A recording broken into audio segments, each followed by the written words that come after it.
C'est vrai que le marché tunisien est petit, mais on a un autre problème. En matière d'outgoing, ce n'est pas le marché qui est petit, c'est l'enveloppe qui est allouée pour les opérateurs qui se veulent opérateurs officiels et travaillant dans la transparence la plus totale. En fait, l'enveloppe qui est allouée est trop petite par rapport à la demande du marché tunisien. En ce qui concerne par contre l'activité incoming, donc, la Tunisie pour moi est une destination qui est impossible à éviter. C'est-à-dire que quoi qu'il arrive, la Tunisie se vendra toujours. C'est le pays le plus proche de son marché source. Moi, aujourd'hui, après 27 ans passés, je pense, dans ce secteur, je vois plus que jamais que des opportunités. Et ça, on n'a pas encore abordé les digital nomades. On est un pays qui est très très proche de l'Europe. Toute l'Europe devrait être un digital nomade chez nous et travailler en remote au départ de chez nous. Le temps passe, mais j'ai l'impression que la Tunisie est un des rares pays où on ne voit pas le temps passer. On ne voit pas que chaque année qu'on perd est une année où la concurrence ne nous attend pas. Et donc, contrairement à ce qu'on pense, ça sera mieux demain. En fait, oui, ça sera mieux demain, mais lorsqu'on a fait des choses aujourd'hui pour que demain soit meilleur. Du côté outgoing, moi, je passe par la voie légale pour obtenir des autorisations pour mes clients. J'ai un réseau de 200 agences de voyage qui travaillent. Aujourd'hui, on ne me donne pas plus d'autorisation à moi qu'une agence X parce qu'on ne reconnaît pas le statut de grossiste. Et pourtant, dans toutes les grandes destinations touristiques, il y a un grossiste et un détaillant. Je ne monte pas en gamme, je ne peux pas monter en gamme en montant en gamme dans un hôtel. Ce n'est pas un hôtel qui assure la montée en gamme, c'est l'expérience qu'a le client du moment où il descend de l'avion, d'accord, jusqu'au moment où il monte en voiture, jusqu'au moment où il atterrit dans cet hôtel. Et qu'est-ce qu'il a vu de l'aéroport à l'hôtel, d'accord? Et ensuite, quand il est à l'hôtel, bien entendu son expérience, mais quand il quitte son hôtel, son expérience. Je ne connais pas bien la différence ONTT, DMO, etc., ce qui se passe actuellement. Ce que je sais, c'est que l'ONTT a-t-elle sa place? Totalement. Par contre, l'ONTT doit avoir les moyens d'un office du tourisme pour faire de la promotion, et l'ONTT doit être un outil de promotion plus qu'un outil de surveillance des agents économiques.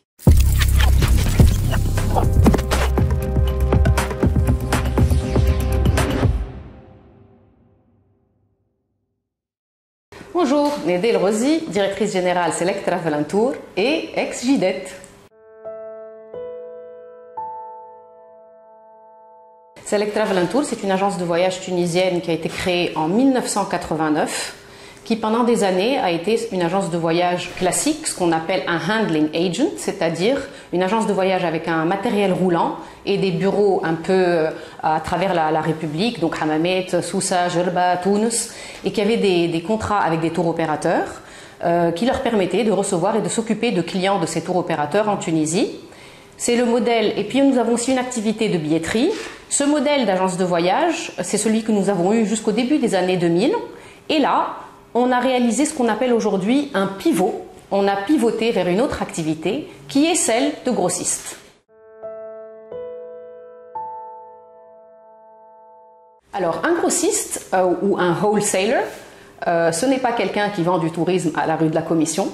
C'est une personne donc qui va travailler ou vendre du voyage en B2B. Vous allez me dire, c'est quoi la différence entre un tour opérateur et un grossiste? Un tour opérateur allait faire tout ce qui était charter, donc acheter des places dans des billets d'avion ou bien allouer des avions en entier et puis négocier des contrats d'hôtel et envoyer des gens par groupe dans une destination en s'occupant de leur transport, en s'occupant de leurs activités, de leurs excursions, etc. Ça, c'est le grossiste à l'ancienne. Le nouveau grossiste, ou le métier que je fais moi, c'est un métier qui a été facilité par la technologie. C'est la technologie qui a permis de s'occuper de plusieurs demandes individuelles à travers des plateformes de réservation qui vont aller négocier des hôtels dans le monde entier et les mettre à la portée de l'agent de voyage. Donc nous avons deux activités. Nous sommes un grossiste outgoing. Quand on est grossiste outgoing, nous avons donc des contrats avec des grands wholesalers internationaux qui nous mettent alors à notre disposition leur technologie, et notre métier consiste à former les agences de voyage tunisiennes à cette technologie pour leur permettre de vendre le monde à leurs clients. Nous faisons cette activité depuis 2007 puisque c'est en 2006 que la Banque centrale de Tunisie, avec l'Office du tourisme et le ministère du tourisme, ont permis une libéralisation de cette activité, mais bien sûr soumis à un montant qu'on appelle l'enveloppe. Nous opérons dans ce secteur depuis 2007, donc nous avons un réseau de plus de 200 agences de voyage qui sont partout en Tunisie. Et à travers cette collaboration, ils peuvent réserver sur cette plateforme des excursions, des transferts, des hôtels dans tous les pays du monde. Et c'est ce qui permet en fait à l'agent de voyage tunisien aujourd'hui de vendre demain un séjour en Thaïlande à un client tunisien, tout en passant par un long chemin d'autorisation qui concerne l'Office du tourisme, le ministère et la Banque centrale pour pouvoir payer ses partenaires à l'étranger. Maintenant, lorsqu'on est grossiste en incoming, donc les touristes qui viennent en Tunisie, c'est une activité qui est assez nouvelle, qui consiste à négocier des contrats d'hôtels dans tous les hôtels de la République tunisienne et puis de les charger sur des plateformes technologiques qui, elles, sont connectées à des agences de voyage dans le monde entier. C'est ça ce qui est être un grossiste incoming.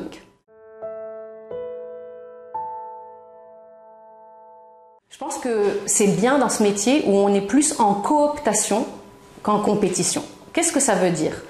Quand on vend sur une plateforme de technologie, on vend, c'est ce qu'on appelle par excellence de la vente silencieuse. C'est-à-dire que le contenu, on va le poser sur une plateforme et on va vendre seulement si on est celui qui a le meilleur prix et la meilleure disponibilité. L'enjeu, c'est ce qu'on appelle availability price. C'est l'enjeu roi quand on est grossiste incoming.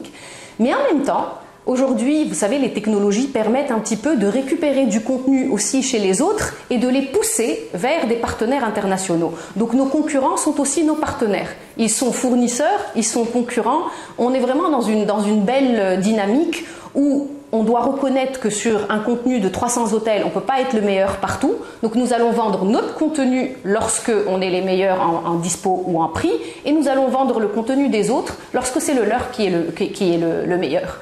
Et donc c'est vraiment une belle activité de cooptation. En ce qui concerne la petitesse du marché, c'est vrai que le marché tunisien est petit, mais on a un autre problème. En matière d'outgoing, ce n'est pas le marché qui est petit, c'est l'enveloppe qui est allouée pour les opérateurs qui se veulent opérateurs officiels et travaillant dans la transparence la plus totale. En fait, l'enveloppe qui est allouée est trop petite par rapport à la demande du marché tunisien. Vous pensez bien que 25 millions de dinars alloués depuis 2015 sur un marché où le besoin est de probablement 200 à 300 millions, on est vraiment ici bloqué par ce montant qui est trop petit. En ce qui concerne par contre l'activité incoming, donc, la Tunisie pour moi est une destination qui est impossible à éviter. C'est-à-dire que quoi qu'il arrive, la Tunisie se vendra toujours. C'est le pays le plus proche de son marché source, donc l'Europe. Et quand on dit pays le plus proche, ça veut dire que c'est le pays où ça coûte le moins cher de faire voler un avion pour amener des clients en Tunisie. Alors bien sûr que cette logique n'existe pas tant que nous ne sommes pas réellement en open sky et avec des low cost qui vont aller jouer les prix, etc. On est encore dans une situation aujourd'hui où, en été, la demande pour la Tunisie va bien au-delà de l'offre, et c'est pour ces raisons qu'on a l'impression que l'été, les compagnies aériennes sont trop chères pour nous. Par contre, ce qu'il faut savoir dans une logique de grossiste, c'est que lorsque nous avons un contenu avec tous les hôtels tunisiens, nous sommes en train de parler de 300 hôtels, par exemple, lorsque nous allons voir des multinationales étrangères et qu'on leur dit, s'il vous plaît, développer une connectivité directe avec notre contenu, ils vont nous dire, très bien, pas de souci, on va vous mettre dans ce qu'ils appellent un global pipeline. Le global pipeline, c'est celui dans lequel on attend que cette multinationale développe des API, donc des connectivités pour pouvoir tirer notre contenu directement sur sa plateforme au départ de la nôtre, donc interroger notre plateforme. et acheter de chez elle du produit. Malheureusement, là, par contre, c'est là où on sent qu'on est tout petit. Donc cette Global Pipeline n'est pas statique, elle est dynamique. On va y mettre des gens en fonction de leurs priorités. Si quelqu'un arrive des États-Unis, quelqu'un comme moi, arrive des États-Unis et dit « Moi, j'ai un contenu, j'ai une plateforme où il y a 1000 hôtels. » Même s'il est venu un jour avant moi, eh ben, il va passer avant moi. Un jour après moi, il va passer avant moi. Toutes les personnes ayant un contenu plus grand que celui de ma Tunisie vont passer avant nous. Et donc, c'est vrai que ça nous fait prendre beaucoup de retard pour nous connecter à ces multinationales d'une part. Il y a des solutions pour contourner cela. Soit nous chargeons, ils acceptent que nous chargeons notre contenu directement sur leur plateforme, et ça c'est un long moment de négociation, avoir accès à la plateforme d'autrui, ou bien dans le monde de la travel tech, c'est bien celui dans lequel j'opère, il y a des gens qui se sont positionnés en hub, c'est des startups souvent, qui sont positionnés en hub qui vont permettre aux petits pays comme le nôtre d'aller donner, ou aux petits ou à toute personne ayant une offre limitée, qui vont lui permettre à travers leur technologie de se connecter à ces grandes multinationales, et on va ainsi limiter ce problème de la Global Pipeline.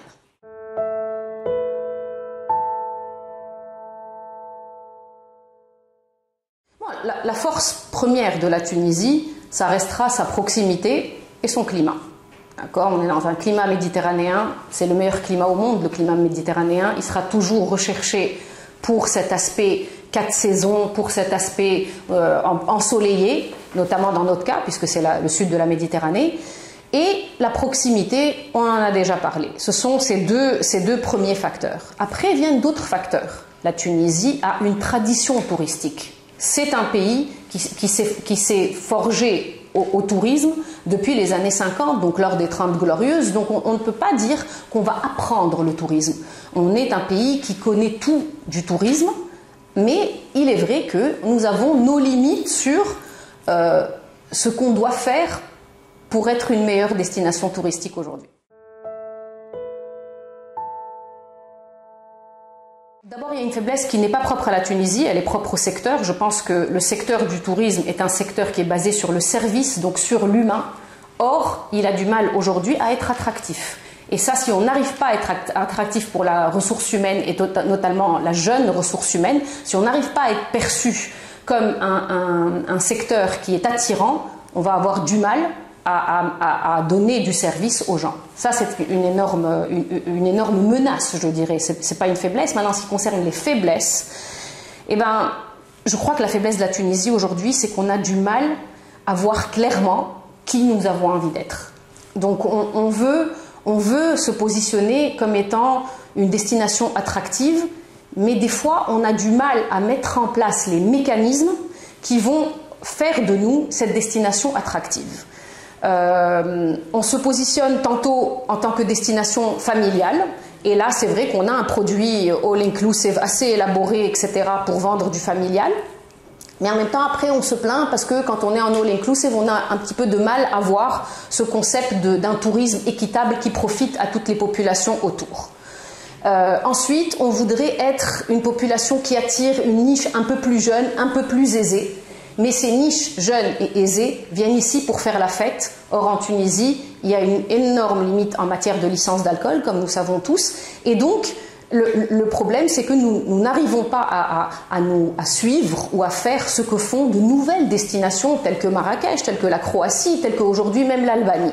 Donc, je dirais ici qu'il nous manque un certain dynamisme pour créer de la valeur en Tunisie. Et c'est peut-être une de nos faiblesses. Et c'est aussi le fait que nous avons, pour vendre quelque chose, il faut avoir un positionnement très clair dans notre tête, et j'ai l'impression qu'un peu le positionnement de qui nous sommes est un peu confus actuellement.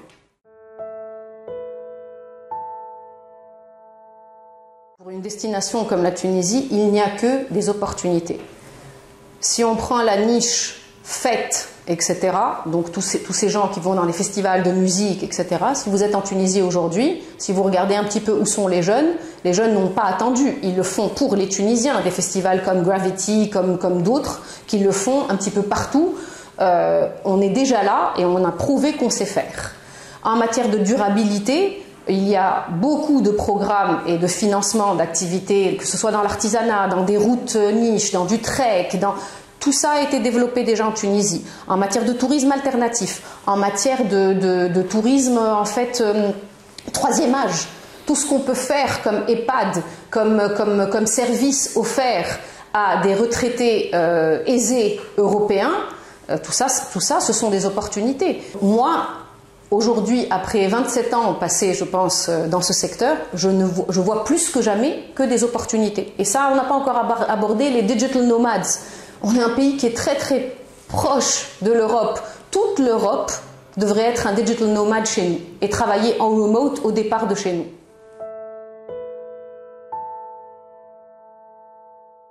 Les menaces, je dirais que le temps passe, mais j'ai l'impression que la Tunisie est un des rares pays où on ne voit pas le temps passer. On ne voit pas que chaque année qu'on perd est une année où la concurrence ne nous attend pas. Et donc, contrairement à ce qu'on pense, ça sera mieux demain. En fait, oui, ça sera mieux demain, mais lorsqu'on a fait des choses aujourd'hui pour que demain soit meilleur. Donc pour moi, la plus grande menace, c'est qu'un acquis formidable qu'est la destination Tunisie puisse petit à petit perdre en vitesse, et chaque année nous sommes en train de perdre en vitesse face à des destinations inconnues qui apparaissent et qui ont appris de nous et qui aujourd'hui nous ont de loin dépassés. Donc il faut comprendre que le secteur touristique est un secteur qui est par définition dynamique. Si vous n'aimez pas le dynamisme, il ne faut pas venir dans ce secteur. Et en fait, pour moi, la plus grande menace, c'est ce temps qui passe et nous sommes immobiles pour des contraintes, qu'elles soient légales, qu'elles soient économiques, qu'elles soient autres, mais c'est la plus grande menace. La peur que cette Tunisie, qui a longtemps vécu de ses acquis, se retrouve aujourd'hui à la traîne face aux autres destinations.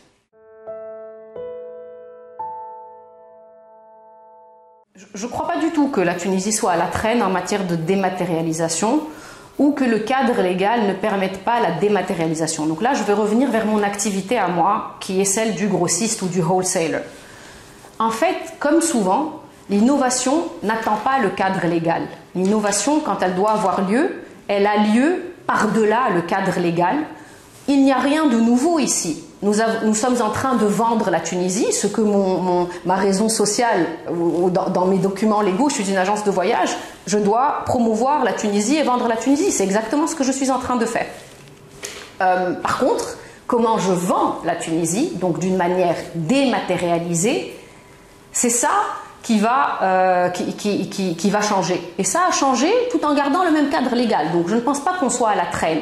Partout, dans tous les pays du monde, il n'y a pas 15 000 grossistes. Il y a 5, 6, 10 grossistes. Nous sommes un petit marché, nous sommes peut-être 4, 5 grossistes qui sont dématérialisés, qui sont digitalisés, qui sont en train de discuter aujourd'hui avec des partenaires dans le monde entier avec lesquels ils sont en train de se connecter. Donc je ne pense pas que le problème soit là du tout. D'accord ? On n'a pas un souci on n'est pas assez digitalisé, on n'est pas...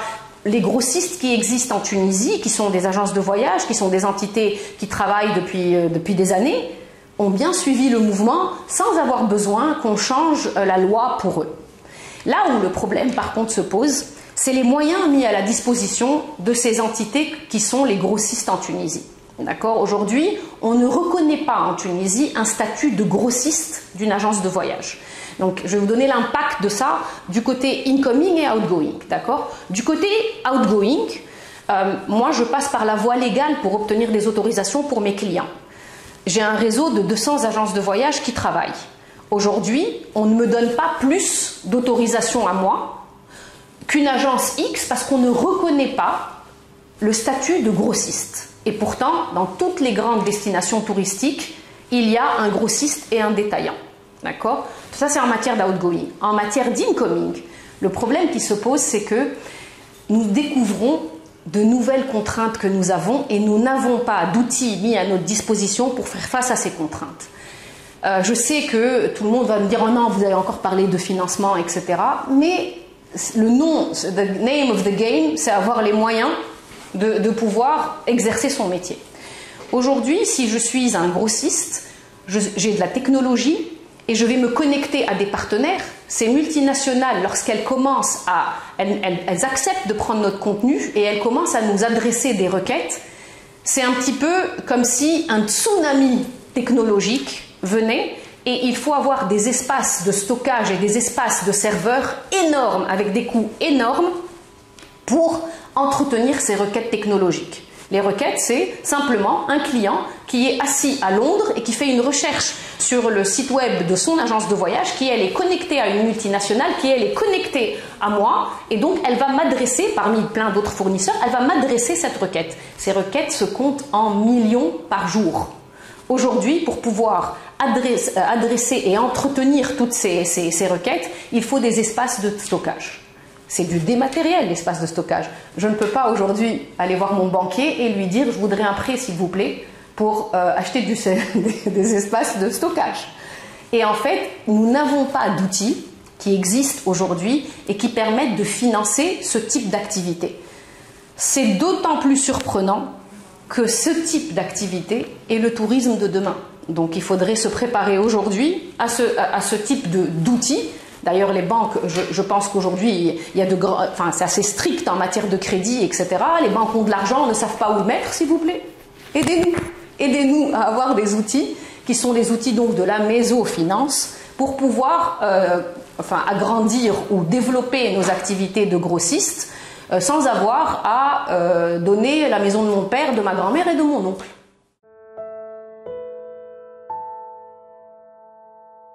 C'est une question qui fait presque mal, je vais dire, parce que ça fait des années, il y a peut-être maintenant une dizaine d'années, où j'ai décidé, je suis à un point de ma vie où je vais donner de mon temps, c'est comme ça que j'avais rejoint le CJD d'ailleurs, pour travailler à ces causes et être parmi ces acteurs responsables du secteur qui seraient face à l'administration pour négocier ce type de demande que tu nommes là, accessibilité donc Open Sky. En matière d'Open Sky, quand même, on va pas être totalement injuste et on va dire que le ciel tunisien est ouvert, à part pour l'aéroport de Tunis. D'accord ? Mais malheureusement, il ne suffit pas d'ouvrir le ciel. Il faut ouvrir le ciel, mais moi, un avion qui arrive à Nfida et qui n'a pas de train, ni de bus, ni de navette pour l'emmener nulle part, pour moi, c'est comme si on faisait atterrir Bab Fawar, à Tembaï, et après on me demande de regagner Hammamet. Donc ça, c'est un souci. Il y a aussi cette histoire de loi de change. Donc si un low cost arrive, mais qu'en fait on veut le remplir de touristes à l'arrivée et de touristes au retour, ça ne va pas marcher. D'accord ? Donc il faudrait qu'on puisse le remplir de Tunisiens. Donc le Tunisien devrait avoir une carte de crédit internationale pour réserver un vol retour. Vous n'êtes pas sans savoir que ce soit Ryanair ou EasyJet, etc., ce ne sont pas des enfants de Dieu, et quand ils viennent dans une destination, ils demandent une aide financière pour remplir les sièges. En fait, on n'a pas à donner cette aide. La Tunisie est un pays qui est un pays en voie de développement. On n'a pas à payer ces aides, mais par contre, on peut régler ça en permettant aux Tunisiens aujourd'hui d'avoir une carte de crédit pour pouvoir acheter un siège sur un vol low cost. Ça, ce sont des choses, moi je ne regarde jamais à des solutions qui dépendent de quelqu'un d'autre. J'aime les solutions ou les problèmes que je peux régler moi-même. Aujourd'hui, quand on est entrepreneur en Tunisie, il faut le dire, on a peur. Peur parce qu'on est seul. On est seul et on sait exactement ce qu'il nous faudrait pour aller mieux, mais j'ai pas l'impression qu'on a l'oreille aujourd'hui. Et en fait, l'option, c'est soit la débrouille, et les gens qui sont sérieux ne vont pas aller dans la débrouille, ou bien l'option, c'est de fermer, et quand on est ambitieux et qu'on a des ambitions pour son pays spécialement, on ne peut pas fermer. Donc oui, il faut absolument remettre en place le beau PPP, donc là, cette conversation avec les autorités et ce qu'il faut aujourd'hui pour emmener la Tunisie vers la prochaine révolution touristique. Ça, c'est certain. Maintenant, c'est vrai que peuvent faire les entrepreneurs? Depuis la Révolution, les entrepreneurs n'ont cessé de faire. D'accord? Aujourd'hui, malheureusement, j'ai plus l'impression que les gens sont très fatigués et préfèrent se renfermer sur eux-mêmes, sur leur société, et d'essayer de faire ce qu'ils peuvent avec les moyens qu'ils ont.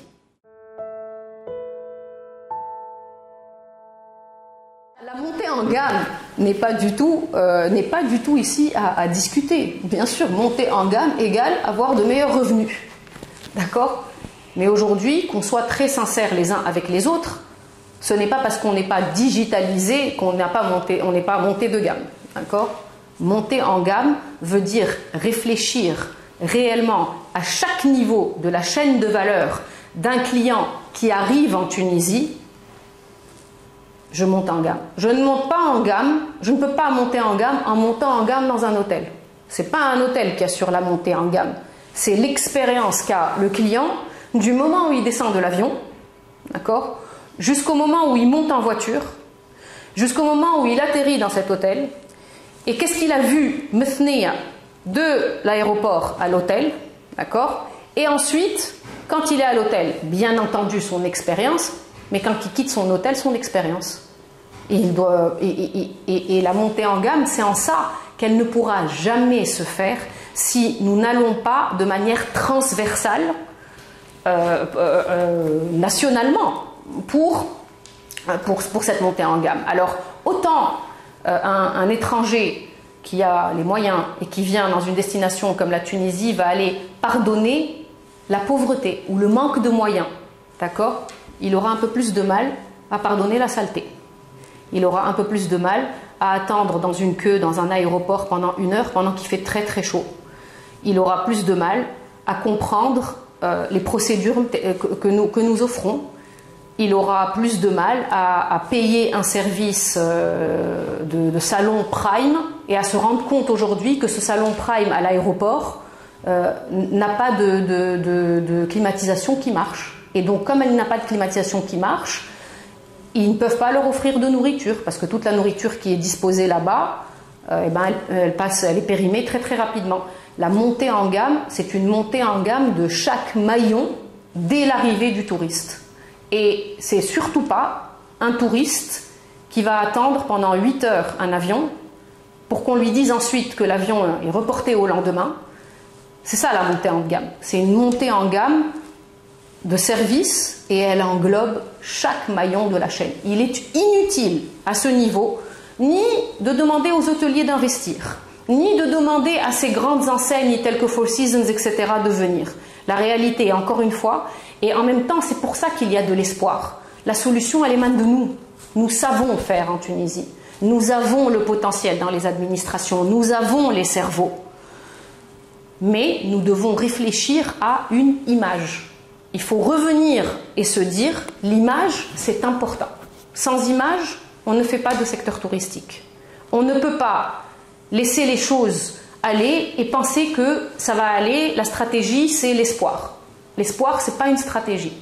Il faut réellement se concentrer, maillon par maillon, de le moment où il atterrit, même du moment où il réserve son billet d'avion, jusqu'à ce qu'il arrive à son hôtel, jusqu'à ce qu'il quitte son hôtel et rentre chez lui.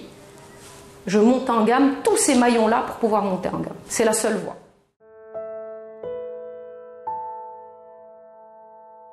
C'est le dilemme de la poule et l'œuf, hein, qu'on soit clair. Et ici, je veux aussi recadrer le fait que ce n'est pas une caractéristique tunisienne. Ce secteur n'est pas attractif dans le monde entier. C'est-à-dire qu'on a du mal à trouver des ressources qui veulent travailler dans le secteur touristique dans le monde entier. D'accord ? Par contre, il n'y a pas de plus grande résilience que ce secteur. Il est précaire, c'est vrai, mais il est d'une résilience extraordinaire. Et ça, je le répète partout où je vais. Si vous regardez rien que le cas, nous, ces opérateurs du secteur touristique en Tunisie, donc on vient de vivre la révolution, et puis les attentats de 2015, et puis le Covid. En fait, dans une décennie, nous avons eu 3 grandes crises dans une décennie, et pourtant nous sommes encore là. Ça montre que ce secteur, même s'il est précaire, il est d'une résilience extrême. Moi, personnellement, je n'ai pas de grand problème de ne pas pouvoir trouver de la main-d'œuvre aujourd'hui. Il y a en Tunisie de la main-d'œuvre. Il faut aussi se donner une vision, quand on est chef d'entreprise, une vision de qu'est-ce qu'on veut pour son entreprise et quelle forme d'empathie développer pour pouvoir garder ses équipes. C'est une réflexion. Ce n'est pas un truc qui est naturellement instinctif. Il faut jouer au papa et à la maman continuellement. Et c'est pas grave. C'est ça un chef d'entreprise en réalité. C'est quoi? C'est quelqu'un qui va gérer une entreprise comme un bon père de famille. C'est ça. Donc on le fait et c'est ce qui permet en fait de pouvoir disposer de ressources qui croient au projet et qui vont nous accompagner dans ce projet. Maintenant, il y a de moins en moins de main-d'œuvre. Oui, c'est correct. C'est vrai. Il y a un point, je pense, qu'on n'a pas couvert ici dans la montée en gamme. Et c'est un point très important. Et encore une fois, c'est un point qui fait mal, mais il faut le regarder tel qu'il est. Aujourd'hui, on demande aux gens de monter en gamme, donc à des fournisseurs de services de monter en gamme. D'accord? On demande à des gens, il faut le dire aussi, qui souvent ne savent pas à quoi ressemble cette montée de gamme. Aujourd'hui, étant donné les revenus limités des Tunisiens, étant donné les problèmes de visa, la plupart des gens à qui on demande cette montée de gamme n'ont pas la possibilité de l'observer ailleurs. Comment pouvez-vous demander à des gens de monter en gamme lorsqu'ils ne l'ont pas vu, cette montée de gamme? Ils l'ont vu à la télé, d'accord? Ils n'ont pas vécu un chauffeur qui arrive avec sa tenue, qui est tout propre et tout. Et en fait, la Tunisie, avant, la Tunisie avait vraiment fait ou construit des produits touristiques qui correspondaient à ce qu'on appelait du haut de gamme à l'étranger. Entre-temps, et je te disais tout à l'heure que la plus grande menace que nous avons, c'est le temps qui passe. Entre-temps, il y a eu des évolutions et maintes évolutions à l'étranger, dans d'autres destinations que la nôtre, qui ont réellement réalisé une montée de gamme et qui ont donc un produit aujourd'hui plus attractif que le nôtre. Aujourd'hui, si on voulait réaliser cette montée de gamme, et moi je dis tout le temps, c'est mon rêve, si un jour je gagnais au loto, je vais affecter un avion, je vais faire monter plein de professionnels du tourisme, qui soient de l'administration, qui soient dans nos bureaux, qui soient partout, dans les hôtels. Je les mets dans l'avion, hop, on atterrit à Palma de Majorque, on leur montre ce que c'est Palma de Majorque, on remonte dans l'avion, on atterrit à Mykonos, on remonte dans l'avion, on atterrit à Ibiza, on remonte dans l'avion, on atterrit dans la Riviera turque, et à ce moment-là, et seulement à ce moment-là, Najm al-Hasb ay abd sur le fait qu'il ne soit pas monté en gamme.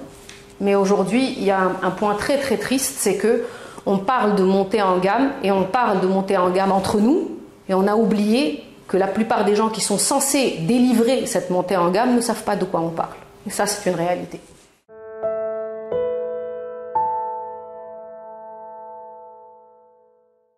Des moyens de transport public entre Nfida et toutes les villes tunisiennes.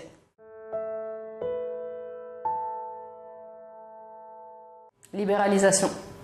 Libéralisation du ciel, libéralisation de l'activité, libéralisation des sociétés qui opèrent au sol, libéralisation. Je veux si j'ai envie, avoir une application qui me permet de booker un taxi à un prix exorbitant. Si j'en ai les moyens, je veux avoir le droit de la booker, je veux pouvoir la donner à mes touristes. Libéralisation. Libéralisation. Je veux être dans un pays où on travaille avec un contrôle a posteriori. Nous ne sommes pas, la majorité de nous ne sont pas des gangsters, nous sommes des gens responsables. Ça fait 27 ans que je travaille. Je voudrais une libéralisation avec un contrôle a posteriori. Responsabilité. Aujourd'hui, quand on tient une entreprise, c'est notre responsabilité d'employer les gens, c'est notre responsabilité de les former, c'est aussi notre responsabilité des fois de les laisser partir quand ils ont choisi de partir et de les préparer à ce départ. En fait, ça, c'est un sujet qui nécessite de la réflexion. Aujourd'hui, il faut d'abord réfléchir à quel est notre positionnement, et un positionnement très clair. Et une fois que le positionnement est clair, à ce moment-là, nous pouvons communiquer dessus. Je ne connais pas bien la différence ONTT, DMO, etc., ce qui se passe actuellement. Ce que je sais, c'est que l'ONTT a-t-elle sa place? Totalement. Par contre, l'ONTT doit avoir les moyens d'un office du tourisme pour faire de la promotion, et l'ONTT doit être un outil de promotion plus qu'un outil de surveillance des agents économiques. A-t-elle sa place? Plus que jamais, absolument. Mais sans les moyens qui vont mettre en place une frappe marketing et communication, c'est vrai que l'ONTT se retrouve avec un rôle assez limité. On lui a coupé ses ailes.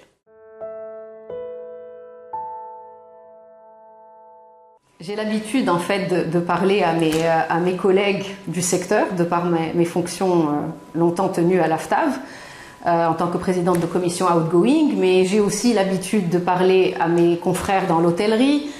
Je pense qu'il y a quelque chose qui est très important ici. Nous sommes tous dans le même bateau. Quand ça va bien pour tout le monde, et quand ça va mal pour tout le monde. Il est très important qu'il y ait des canaux de communication constants entre professionnels, que nous nous retrouvions le maximum et que nous puissions discuter de ce qui se passe, de ce que nous faisons bien, mal les uns les autres. Nous devons aussi prêter assistance à la jeunesse qui arrive et qui ne sait pas souvent ce qu'il attend. Donc il ne faut pas hésiter, je pense, à former les plus jeunes et aussi à les découvrir parce qu'ils sont souvent très intéressants et drôles et par leur façon très spéciale de voir le monde qui est très différente de la nôtre. En fait, ils amènent de la couleur dans notre secteur et je pense qu'il est temps aujourd'hui de se retrouver tous ensemble et d'aller en masse et ensemble attaquer les grands chantiers qui nous attendent encore depuis 12 ans. Il est vraiment temps de recréer des initiatives pour discuter de choses qui ne vont pas bien et proposer des solutions et le faire avec un partenariat avec la fonction publique et notre ministère de tutelle.